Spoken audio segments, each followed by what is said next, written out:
بسم اللہ الرحمن الرحیم۔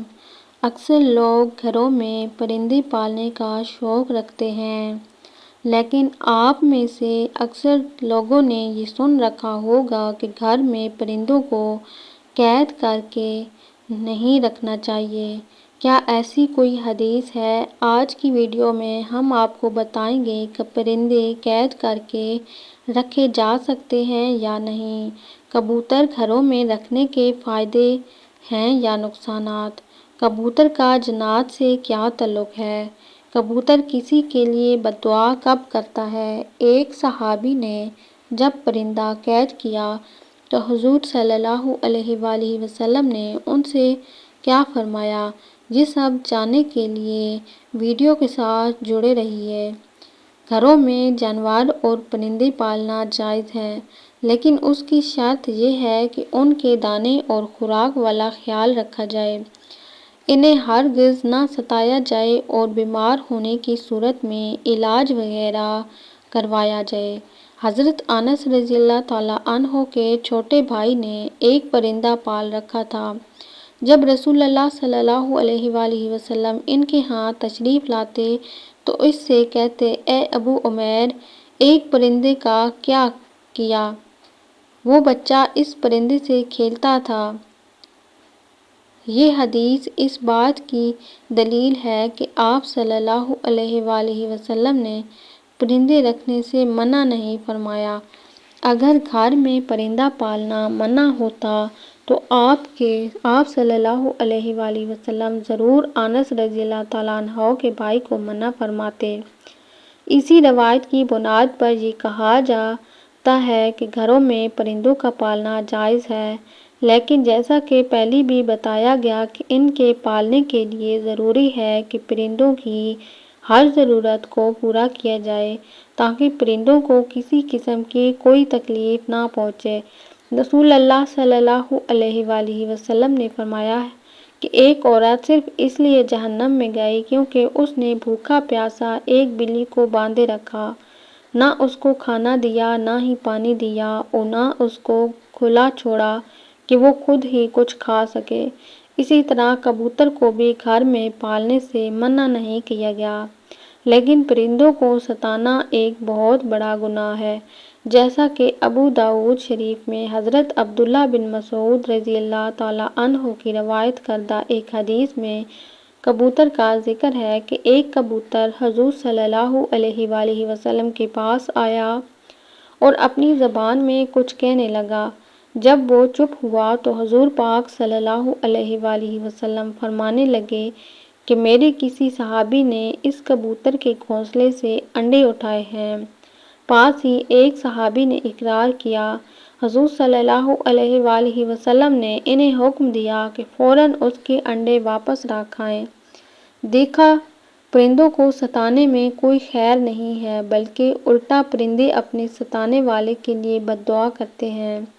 چونکہ کبوتر بھی ان پرندوں میں شامل ہے جو کہ انبیاء علیہ السلام کا پرندہ رہا ہے، اسی لیے اگر کبوتر کو ستایا جائے گا تو کبوتر بھی بد دعا دے گا، لہٰذا کبوتر کو ستانے سے اجتناب کرنا چاہیے۔ کبوتر کے حوالے سے آپ کو بتاتے ہیں کہ اسلامی تعلیمات اس کے بارے میں کیا کہتی ہیں۔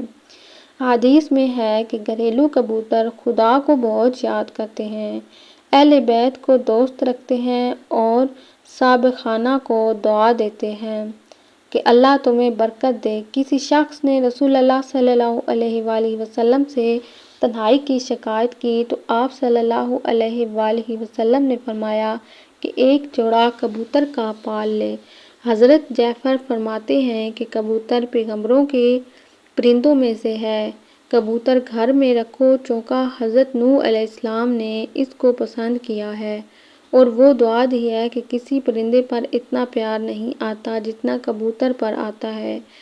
آپ نے فرمایا، جس گھر میں کبوتر ہو، اس گھر میں رہنے والے جنوں کی آفتوں سے محفوظ رہیں گے، کیونکہ جنوں کے بچے گھروں میں کھیلتے پھرتے ہیں۔ جس گھر میں کبوتر ہوتے ہیں وہ ان سے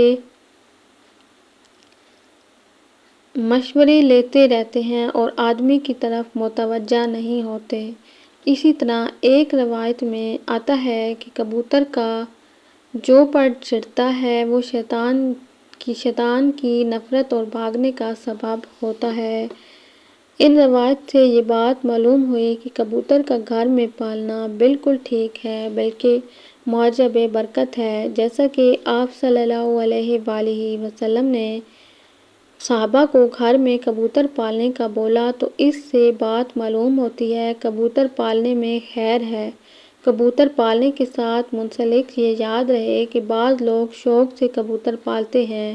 ان کا شوق کبوتر پالنے کی حد تک تو ہوتا ہے، لیکن بعض لوگ کبوتر بازی کی نیت سے کبوتر پالتے ہیں، چونکہ کبوتر بازی میں وقت اور پیسے کا ضیاع ہے، اس لیے کبوتر بازی سے منع کیا گیا ہے۔ امام بخاری حضرت ابو ہریرہ رضی اللہ تعالیٰ عنہ سے روایت کرتے ہیں کہ حضور پاک اکرم صلی اللہ علیہ وآلہ وسلم نے ایک شخص کو اڑتے ہوئے کبوتر کے پیچھے لگا ہوا دیکھا تو فرمایا شیطان کے پیچھے لگا ہوا ہے۔ اس حدیث میں کبوتر کو شیطان کہنے کا مطلب یہ ہے کہ کبوتر یا کسی بھی دوسرے پرندے اڑنے کو مشغلہ بنانا حرام ہے۔ کبوتر بازی، جانوروں کی لڑائی، یہ ایسے مشغلے ہیں جن میں پڑھ کر انسان اپنے دیگر فرائض اور اسلامی عقائد کو بھول جاتا ہے، جس کی وجہ سے اس کو شیطانی عمل کہا گیا ہے۔ اسی طرح جانوروں کو آپس میں لڑانے سے بھی سختی سے منع فرمایا گیا ہے، کیونکہ اس سے جانوروں کو تکلیف ہوتی ہے اور جانور کو تکلیف دینا حرام ہے۔ رسول اللہ صلی اللہ علیہ وآلہ وسلم نے فرمایا جانوروں کو ایذا و تکلیف دینا درست نہیں، جیسا کہ مسند بازار 2063 میں ہے کہ رسول اللہ صلی اللہ علیہ وآلہ وسلم ایک اونٹ کے پاس سے گزرے جس کے چہرے پر داغ لگایا ہوا تھا، تو آپ نے فرمایا جاؤ اونٹ کے مالک سے کہو کہ اس کے چہرے سے آگ کو دور رکھے۔ حضرت انس رضی اللہ عنہ سے حدیث ہے کہ رسول اللہ صلی اللہ علیہ وآلہ وسلم نے ایک گدھا دیکھا جس کے چہرے کو داغا گیا تھا۔ آپ صلی اللہ علیہ وآلہ وسلم نے فرمایا اللہ کی لعنت برسے اس آدمی پر جس نے یہ داغ دیا۔ کبوتر بڑا ذہین پرندہ ہے جو اشخاص کو ان کی تصویر میں بھی پہچان لیتا ہے۔ سائنسدانوں کا خیال ہے کہ کبوتر آئینے میں اپنی تصویر دیکھ کر خود کو پہچان سکتا ہے، یعنی یہ چہرے کی پہچان کی حد تک خود شناس پرندہ ہے۔ یہ خصوصیت چونکہ دوسرے پرندوں میں نہیں پائی جاتی، اس لیے اس کی اپنی جداگانہ حیثیت ہے جو کسی بھی دوسرے پرندے سے انہیں اس خصوصیت میں ممتاز کرتی ہے۔ اس کے علاوہ کبوتر میں حروف کو شناخت کرنے کی صلاحیت بھی پائی جاتی ہے۔ ایک تجربے کے ذریعے سائنسدانوں نے یہ ثابت کیا ہے کہ کبوتر پورے انگریزی حروف تہجی کو شناخت کرتا ہے جو ان کے ذہنی صلاحیت کی آئینہ دار ہوتی ہے۔ کبوتر اپنی چونچ سے پانی چوس کر پینا چاہتا ہے، جبکہ دوسرے پرندوں میں یہ خصوصیت نہیں پائی جاتی۔ کبوتر ہزاروں میل دور سے اپنے گھر کا پتہ ڈھونڈ لیتے ہیں، یہ کیسے ممکن ہے؟ اس کے متعلق کئی نظریات پیش کیے گئے ہیں، جن میں ایک نظریہ مقناطیسی حیثیت کا نظریہ ہے، جس کی وجہ یہ ہے کہ یہ جاندار سورج کو رہنما بنا کر مشرق و مغرب کی سمتوں کا تعین کرتا ہے۔ اس کے متعلق خیال کیا جاتا ہے کہ یہ زمین کی مقناطیسی قوت یعنی میگنیٹک ایفیکٹ آف دی ارتھ کو پہچان سکتے ہیں، اسی سے وہ اپنے گھر کا راستہ بآسانی ڈھونڈ نکالتے ہیں۔ کبوتر 70 سے 75 کلومیٹر کی فی گھنٹہ کی رفتار سے پرواز کر سکتے ہیں۔ دوران پرواز ان کی اونچائی 6000 فٹ سے زائد ہو سکتی ہے۔ تو پرندے گھر میں پالیے، لیکن ان کا بے حد خیال رکھنا ضروری ہے۔ ان کو کسی قسم کی کوئی تکلیف نہیں پہنچانی چاہیے۔ اللہ پاک ہم سب کو یہ توفیق عطا فرمائے کہ ہم تمام جانوروں پر اور پرندوں کے لیے رحم دل بن جائیں۔ آمین۔